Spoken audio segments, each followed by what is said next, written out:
Mi sta contento con l'articolo che mi ha scritto e anche il video che mi ha posto su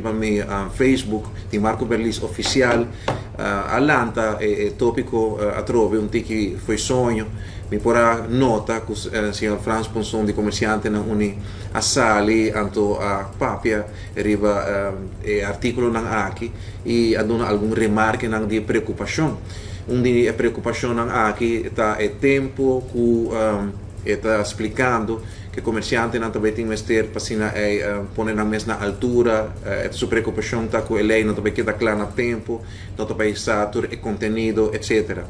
Sin embargo, durante differenti sessioni di informazione con esperti riba esaki, junto con il ministro Xiomara Maduro, direttore di DEMP, Luven Gomez Peters, non si può comprendere que sigur informação reunião está bezig te worden com diferentes stakeholders comerciantes etc. Mi ta compartisi in parte lo qual ta è preoccupazione di donamento di informazione. Si ta fuori di kinana mi ta urgi governo pa sigi hasi tutto lo qual con por pa sinta coi comerciante pa buta mais informação quanto possível ribe medio social chiama riunione sigi sinta com stakeholders comerciante para tu gente pode ter tranquilidade com a transição de um lugar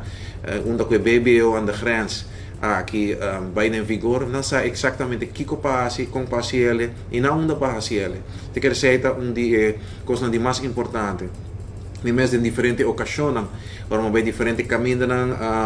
door comidas que viendo riba é tema aqui me pode constatar que o comerciante não acerca-me assim me pergunta tocante de BBO aan de grens que não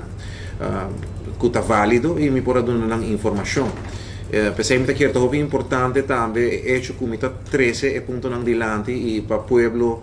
vai para mi Facebook de Marco Berlis Oficial wak é vídeo nang wak é diferente ponto nang que estou 13 dilante e se tem pergunta seguro por lança essa aqui nang na minha persona via Facebook ou via mi email. Mijn e-mail sempre está marco.berlis@parlamento.aw